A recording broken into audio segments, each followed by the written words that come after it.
que es un honor estar aquí acompañando a Joaquín y a su gente, que los tenemos siempre cerca, que nos ayudan mucho a la feria, que siempre están ahí diciéndonos que nos echan una mano en todo, y la verdad es que es así. Joaquín, muchas gracias, de verdad. Vamos a dar comienzo a una charla coloquio de pasión por la historia de Murcia, en la que me da la sensación de que Joaquín va a hablar muy poco y los que tienen alrededor van a hablar mucho. Así que como creo que tienen mucho que hablar, lo mejor es que les demos paso a ellos. Si os parece, calentamos un poquito el ambiente y le damos un aplauso.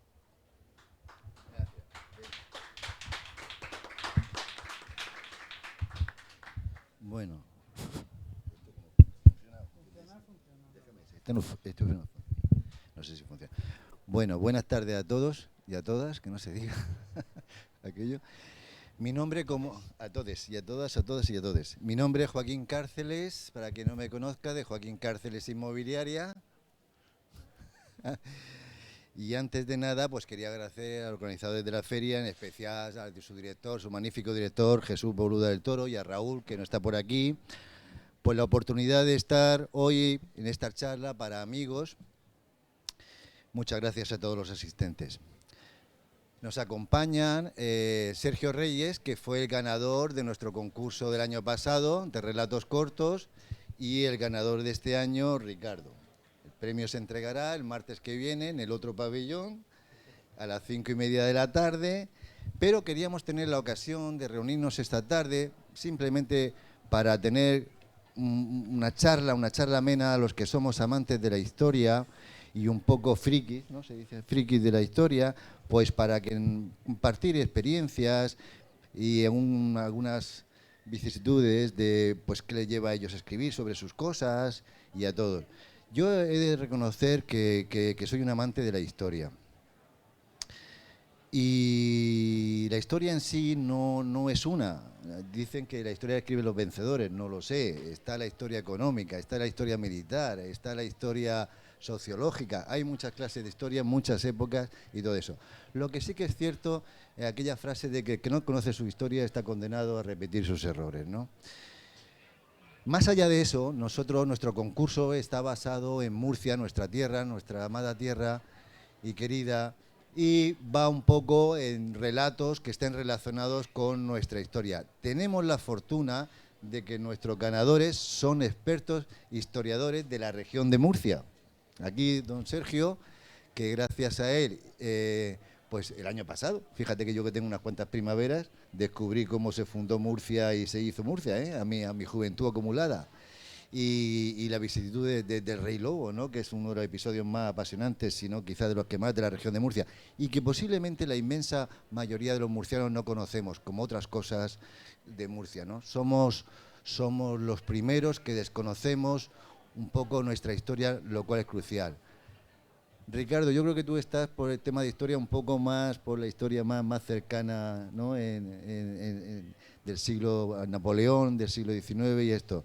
Entonces, entre ese espectro, os cedo la palabra y ya habláis un poco, pues, de qué os animó y cómo a escribir y por qué y todas esas cosas. Sergio. Hola, muy buenas tardes a todos. Se escucha bien, ¿verdad? Bueno, pues como dice Joaquín, efectivamente somos apasionados por la historia, pero yo no sé el caso de Ricardo cuál será, me imagino que ahora nos lo contará. En mi caso yo tengo que confesar que de adolescente odié la historia. O sea, cuando llegué a bachillerato y me obligaron a estudiar la historia, pues llegué a cogerle odio. Y realmente era la asignatura que suspendía, curiosamente. Y ahora, pues fijaros que escribo novela histórica. Esto lo cuento un poco como anécdota.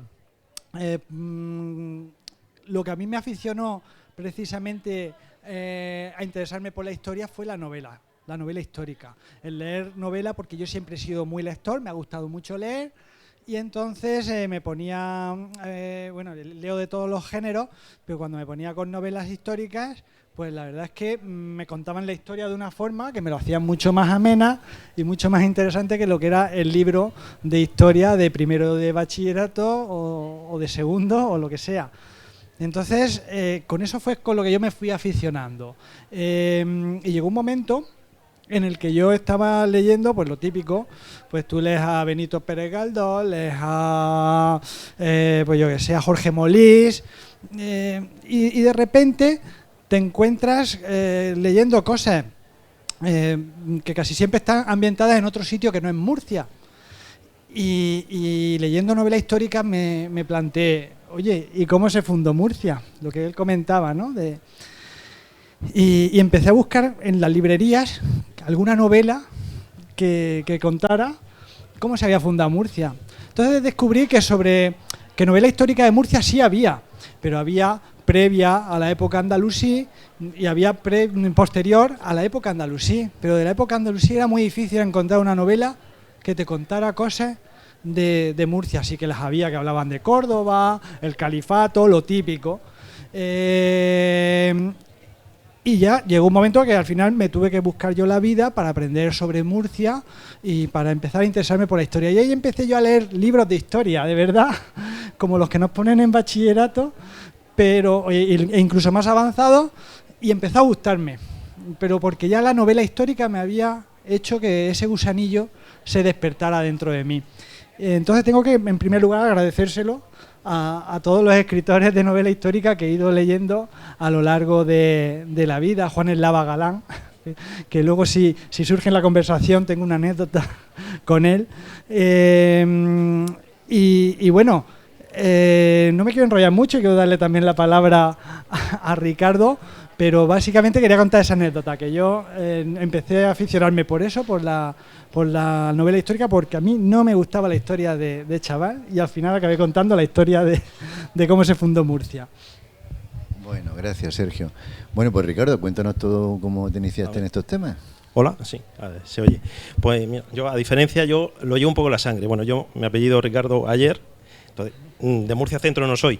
Entonces, tengo un abuelo que nació en León, una abuela en Val de San Lorenzo, otro en La Rotava, otro en Segovia. O sea, soy una guía cansa genética. Tengo aquí un padre de León, una madre de Tetuán, cuando era protectorado. Entonces, lo llevo la sangre. Además, a mi abuela le dio clase Antonio Machado, ahí de francés. Mi abuelo fue de los últimos que salió de Tensamán cuando era protectorado. Y luego, bueno, mis padres me han inculcado también un poco la historia. Pues mis padres, cuando se murió Franco, fueron a ver el entierro y casi le pegaron un tiro. Y mi padre me metió en una rico taberna, si tuviera asuntos sociales. Entonces, pues lo llevo un poco en la sangre. Entonces siempre me ha gustado escribir. Entonces me surgió, al ganar un relato, pues la oportunidad de escribir en la página web España en la Historia. Y entonces, a raíz de ahí, fui escribiendo cosas sobre España, pero me fue interesando un poco más lo que es Murcia. Y entonces descubrí ahí cosas pues extraordinarias. Descubrí que por Moratalla pues pasó Aníbal con los elefantes camino a Italia, que por Cartagena entró Santiago para evangelizar España, que fue un murciano el que le ha puesto la música al himno de Argentina, que un jumillano fue mandarín de la Conchinchina, que Carmen Conde fue la primera mujer que fue en la Real Academia. Entonces hay muchísimas cosas y la verdad es que cada vez que estudias te interesa más porque vas descubriendo.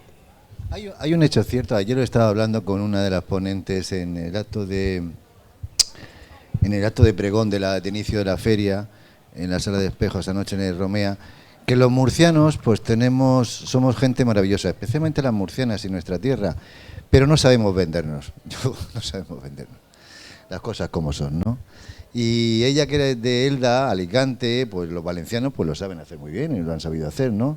Yo le decía en plan sarcástico que los valencianos saben vender la paella, aunque para comer un buen arroz es en Murcia, pero no sabemos vendernos. Los gallegos tienen su pulpo, pero el mejor pulpo se come en Murcia, como todos sabemos, pero no sabemos vendernos. Y sin embargo, ella me comentaba que tenía una alumna de Erasmus, ella da clases y vive en Austria, y a esta chica le tocó Erasmus, pero vamos, como última opción, porque vamos, no sabe ni dónde estaba Murcia, como aquello no sabía en el mapa dónde estaba Murcia. El caso es que después de pasar aquí el curso de Erasmus, lo que no quería era volverse a su tierra. Entonces eso es normal. Cuando nos conocen, nos aprecian y saben de nuestras gentes y nuestras cosas. Eso está claro. Pero es que lo más grave es que estamos, como tú has dicho, llenos de murcianos ilustres a lo largo de la historia. Incluso hoy día, con una población de 1.500.000, 1.600.000 personas, hay juventud que está a unos niveles increíbles que ni siquiera nosotros mismos, los propios murcianos, somos conscientes de lo que está haciendo nuestra gente, nuestros hijos o la nueva gente que viene detrás de nosotros. No somos conscientes, no somos transmitidos, quizás porque no tenemos ese aspecto reivindicativo, ¿no? Y en ese sentido sí que creo que es muy importante escribir sobre la historia de Murcia. Y si bien no estamos supeditados a la necesidad de tener nuestros 8 apellidos o nuestros 10 apellidos, sí sentirnos orgullosos de nuestro pasado, porque es determinante para tal. Yo le decía que una de las cosas que estoy más alegre es sentirme mediterráneo y que por aquí, por nuestra tierra, ha pasado todo Dios. Todo el mundo.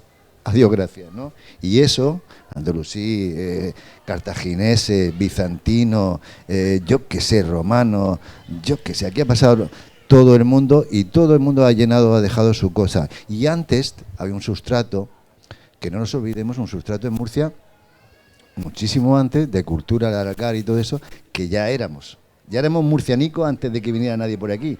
Pues eso es lo que habría que reivindicar. Entonces, en ese sentido, pues no sé qué opináis, si creéis que está suficientemente escrita la historia de Murcia o desarrollada, o sentís como un poco paladines, un poco ahí... Yo he descubierto cosas que ni yo mismo sabía, o que no se enseña en el colegio, y entonces pasa desapercibido, cuando es muy importante para la historia de España o de la misma humanidad. Bueno, aquí tenemos a Marco Jiménez de la Espada, tenemos a Ricardo Godorniu, tenemos muchísima gente, Juan de la Cierva, Isaac Peral, gente que ha hecho cosas que trascienden a la comunidad. Además, esto es una tierra de frontera que hace que la historia sea aún más rica. Lo que pasa es que está un poco olvidada. Sí. El otro día estaba leyendo una cosa, el Conde de Floridablanca, no sé por qué, tú fíjate que pasamos todos los días por ahí por Floridablanca, y para nosotros es Floridablanca, no el Conde de Floridablanca. Y entonces, hablando con un amigo de Jim, porque también tenía una incidencia, y me puse a leer, digo, hay que ver que poco sabemos, el hombre por ejemplo, fue un personaje a nivel europeo, el Conde de Floridablanca. ¿El hombre más poderoso de su tiempo? De su tiempo. Pues nada, le preguntas aquí, haces una encuesta, ¿quién era el Conde de Floridablanca? Pues no sé, pero la calle está, si vas por allí, eso nos pasa.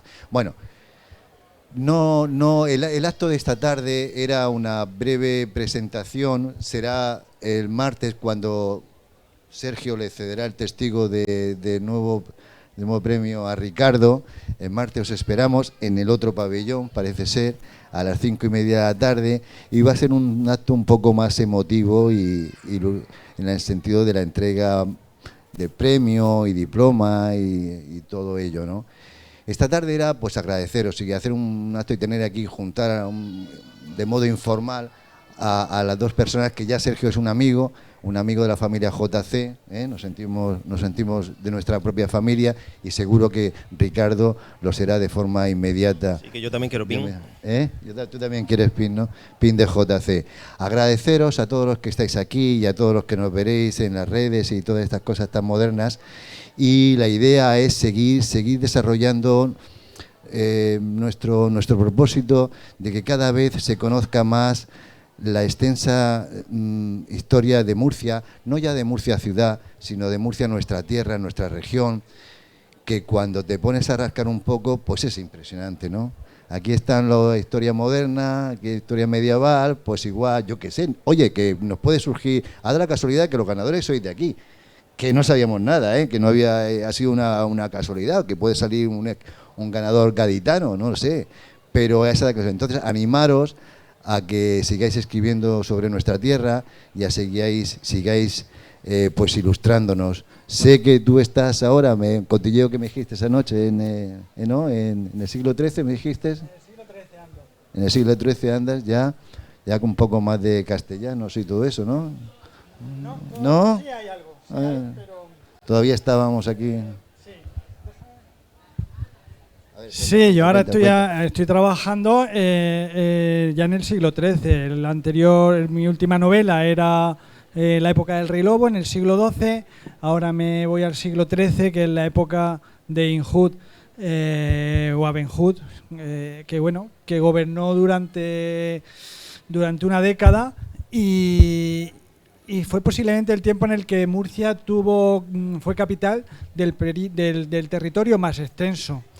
Porque prácticamente tuvo bajo su mandato todo Al-Ándalus, menos un poquito de Valencia, y cerca de la zona de Cádiz y Gibraltar, por ahí también hubo alguno que se resistió, pero en general todo Al-Ándalus, incluso más territorio quizás que el que llegó a tener el Rey Lobo. Estarían por ahí, más o menos por el mismo Eso te iba a decir, pues me deja, fíjate que... Lo que pasa es que luego el Rey Lobo fue mucho más potente, pues tuvo más años y generó, claro, por lo que hablabas antes, sí. Muchas veces no sabemos las cosas que tenemos en Murcia. El Rey Lobo llegaba hasta el Barracín, ¿no? Llegaba hasta allá, llegaba hasta el río Ebro. Y tenía moneda propia. Y tenía una moneda, que es lo que iba a decir, que eran conocidos y valorados a nivel de toda Europa. Incluso un siglo después o más, después de su muerte, todavía en Europa la moneda que fabricaba, que acuñaba aquí en Murcia el señor Mardanís, pues era muy apreciada y muy bien valorada. Y vamos, si tú ibas a pagar y enseñaba una de sus monedas, te ponían una alfombra roja. O sea que... hay muchas cosas que no sabemos de Murcia. No sabemos. Y tú le preguntas a la gente en la calle ¿cuándo se fundó Murcia? Y no es que no te digan el año, es que no saben ni el siglo. La mayoría de la gente, por lo menos saber que es el siglo IX, yo qué sé. Personajes, habéis nombrado al conde de Floridablanca. A mí me gustaría, por ejemplo, nombrar, aunque me salga de mi zona de confort, que es la parte de Andalusí, que es la que más controlo, pero me gustaría nombrar a Saavedra Fajardo. Pues también. Yo estudié en el Instituto Saavedra Fajardo, y Saavedra Fajardo fue un diplomático que en algunos círculos los historiadores actuales lo consideran el diplomático posiblemente más importante de toda la historia a nivel mundial. Saavedra Fajardo, que su casa está en Algeciras, y además hay una placa que pone aquí, nació o vivió, no me acuerdo qué pone exactamente, ahí en un cruce que hay unos semáforos, y hay una placa que pone aquí, nació o vivió Saavedra Fajardo.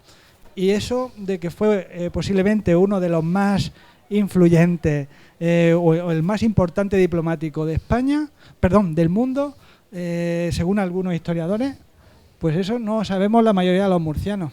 Yo no sé si obedece a algo en concreto, no sé qué opinas tú, Ricardo, que no tengamos en nuestra sociedad memoria histórica o inquietud por tener esos conocimientos.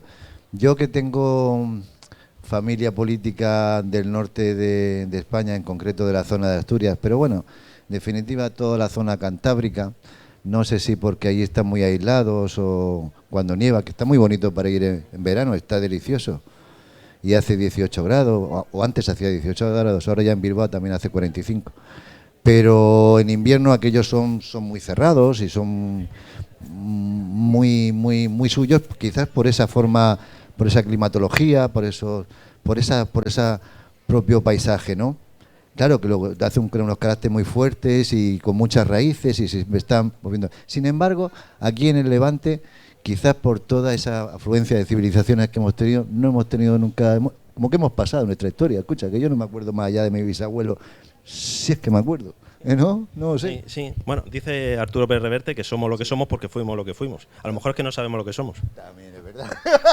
Con tanta mezcla, o no nos interesa, o por lo menos algunos. Sí, no tenemos problema. Y no lo sé. Sí que tenemos nuestras... Bueno, al final... sí que tenemos ciertas características todos los de Iberia, ¿no? Aquello que somos un pueblo muy... Estaba yo pensando en la que sacas a Pérez Reverte y Cartagena, pues no sé, Cartagena con Murcia, pero eso pasa, ¿no? El Ferrol con lo otro, eso somos un pueblo, o españoles, o las Españas, o llámalo como quieras, no lo sé, ya eso hay mucha discusión histórica, siempre hemos sido el reino de las Españas, pero lo cierto es que sí que tenemos un cierto carácter común, ¿no? Somos cainitas entre nosotros, pero amigo, que no venga nadie de fuera a decirnos, a tocarnos a nuestra gente, ¿no? Que es la forma de unirnos, ¿no? De la guerra de la independencia, que a lo mejor es como lo que decía Mecano, por una vez los españoles hacemos algo a la vez, por lo menos defendimos nuestro país. Sí. Una vez, cada vez que Eso sí que es verdad. Cada vez que intenta no digo un francés o un inglés, ¿no? La pérfida Albión, tocarnos agua, entonces parece que nos paralizamos, nos unimos. Es la única forma de unirnos. Yo no sé si ahora me convendría que nos tocara la nariz de alguien para que nos pusiéramos de acuerdo. Pero esto es histórico, ¿no? La búsqueda de un enemigo exterior siempre ha sido una técnica que se ha usado en política, por ejemplo, para conseguir la unión alrededor de un líder, o sea que efectivamente. ¿Y tú Sergio, qué crees que queda en nuestro día de hoy diario de la época que tú escribes andalusí? Yo creo que bastante, sí, ¿no? Bastante en todo. Los que habéis leído mi novela, Los que hemos leído tu novela. Sabéis que sí, porque yo soy muy didáctico en eso y me gusta mucho. Muy didáctico. Se estudia, son libros de cabecera de la Facultad de Historia de Murcia, ¿sabes? Sí. Más que novela son un tratado, yo diría que es un tratado y luego novela. Yo sé que una amiga, su hija se presentó a un examen solo con leerse mi libro y sacó, no me acuerdo si fue sobresaliente o matrícula de honor. Sí, Entonces, bueno, eso no es mérito mío, es de la chica que aprendió mucho. Pero sí que es cierto que mis novelas de la Murcia andalusí, pues soy muy didáctico a la hora de que el lector intento que según la va leyendo descubra todo lo que hay hoy en día que también seguimos utilizando hoy, que viene de aquella época. Pues cosas como los michirones. Salen, se comen un plato de michirones. Calla. Que además soy muy cabritillo, me voy a quitar años, porque les hice comerse el plato de michirones en pleno mes de agosto. Y entonces le contaba en el libro cómo le caían las goticas de sudor. Pero dejando eso aparte, bueno, los michirones, algunas cosas más gastronómicas que cuento, o palabras, pues no te extrañes.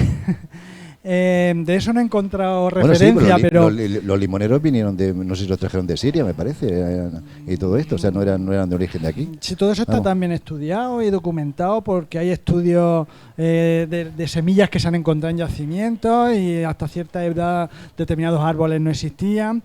Y luego, por ejemplo, palabras y expresiones, el viva la madre que te parió, que se dice, ya últimamente se oye menos esa expresión, pero esa es una expresión zagal, muy típica en ese zagal, o ojalá, cuando a ti te dice, te compras el billete de lotería con tu pareja, vas de viaje a un sitio, voy a comprarme la lotería de Navidad, a ver si nos toca, y dices tú, ojalá, pues estás diciendo una palabra que viene de aquella época, de la época andalusí, porque ojalá es, Alá es Dios, quiera Dios.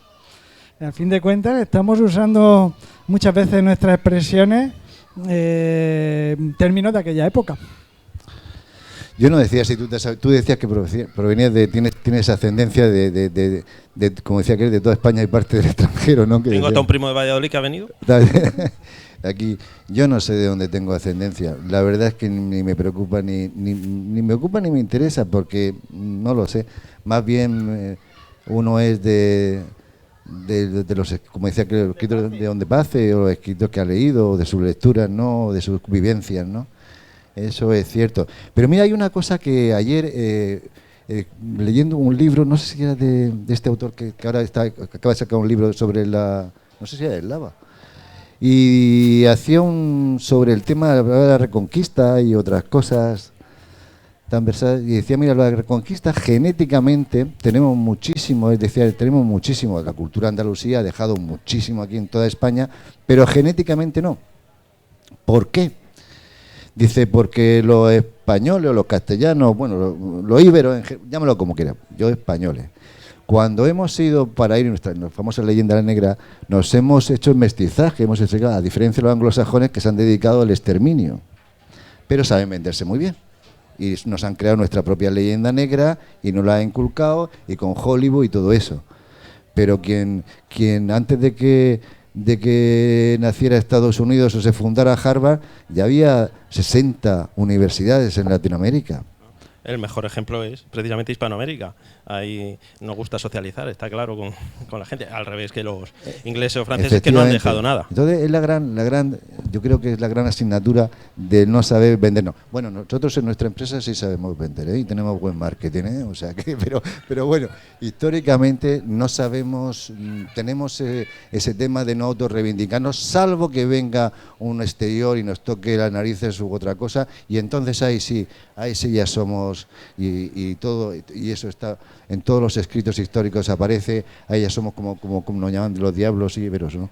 Y toda esta cosa. Pero mira, ya por concluir, ¿por qué genéticamente decían no? Porque mira, los españoles cuando el tema de la reconquista, o cuando se reconquistaban territorios, o incluso cuando avanzaron en los primeros inicios los árabes, sí tenían permitido, sí se casaban, un cristiano se casaba, los musulmanes o árabes se casaban con cristianas. Pero sin embargo, y un moro, por decirlo de una forma, un musulmán, se casaba con cristianas. Y además le gustaba mucho porque estaba muy buena la cristiana. Pero sin embargo, la mujer musulmana lo tenía prohibido casarse con un cristiano, y de ahí viene que genéticamente tenemos muchas costumbres, pero no tenemos esa procedencia. Es que lo hicieron, lo escuché ayer en un estudio que hicieron sobre el norte de África y tal, del grado de comparecencia genética que tenemos en el sur de España con respecto al norte de África.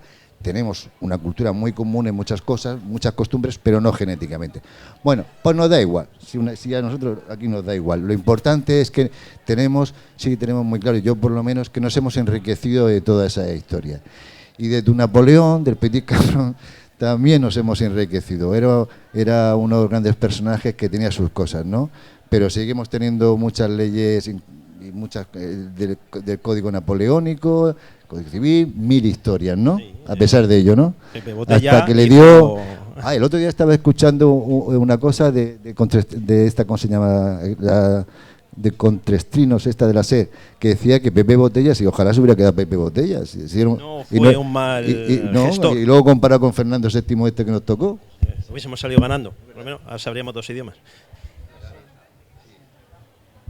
Sí, aquí como somos frikis nos podíamos quedar nosotros solos y enrollarnos. Paramos ya, porque si no, esto cuando nos juntamos 3, si nos ponen aquí una botellita más de agua, tenemos aquí para hablar. De nuevo, daros las gracias de corazón y del corazón, como decimos en JC, a todo el mundo. Y nos vemos el martes a las 5:30. Si no han confirmado que efectivamente va a ser en otro pabellón, y procederemos a la entrega de testigos y relevo a nuestro nuevo ganador, que es Ricardo, y bueno, también al finalista, y que sepáis que sus relatos y los 10 últimos finalistas también están editados en un libro. El libro del año pasado con Sergio, su relato, que fue buenísimo, no era Andalusía el relato, pero se conocía muy bien el callejero de Murcia en el finales del siglo XIX, ¿no? Sí, lo que yo hice fue recrear... Mantón de Manila, ¿no? Sí, lo que hice fue recrear, pues en mi relato del año pasado, Ricardo, lo que hice fue recrear la Murcia de los años 50. Y además hice que coincidiera, todo esto me documenté, por supuesto, y hubo como una fiesta de los sardineros que hicieron en el Teatro Romea. Esto es cierto, y en esa fiesta iban a hacer varios regalos, iban a hacer unos sorteos y iban a regalar cosas, y una de ellas era un mantón de Manila, de mucho valor, de tanto valor que lo expusieron, ahora ya no me acuerdo, tengo una memoria terrible, si era en la Trapería o en la Platería, en un escaparate de un local de una de esas dos calles, ahora no me acuerdo de cuál, fue en Platería, sí, fue en Platería porque era correcto. Bueno, pues yo me invento que lo roban. Que por la noche pues alguien rompe el cristal y lo roba, y entonces pues hay que investigar quién. Y todo eso lo hago coincidir porque además coincide que el sábado en el que se hizo esa fiesta en el Teatro Romea, el día antes, la noche antes, de madrugada y con nocturnidad, las autoridades murcianas se cargan los baños árabes de estos tan famosos que había en Murcia, en la Gran Vía, y que eran seguramente uno de los mejores conservados de España, si no el que más. Y fue una barbaridad que se hizo, y también pues quise reivindicar un poco aquellos baños árabes, y jugué con todo eso y con personajes pues que yo ya tenía de otras novelas, pero y que les quería hacer un poco vivir. Bueno, realmente esos personajes de otra novela no, era el abuelo del personaje. Bueno, os sugiero que lo leáis porque es muy engatusante la aventura y no puedes dejarla. Además es un relato corto, de eso se basan los relatos cortos. Ya para novelas más extensas ya tenemos otras cosas, sobre todo las de Sergio aquí, que hay que echarle un poco de comida para... Sirven para ahorrarte el gimnasio. Ahí está, Son 600 páginas, pues si no, levantando y bajando el libro tienes lo mismo que si vas a hacer peses. Ya te digo. Lo dicho, muchas gracias por venir y nos vemos el martes que viene.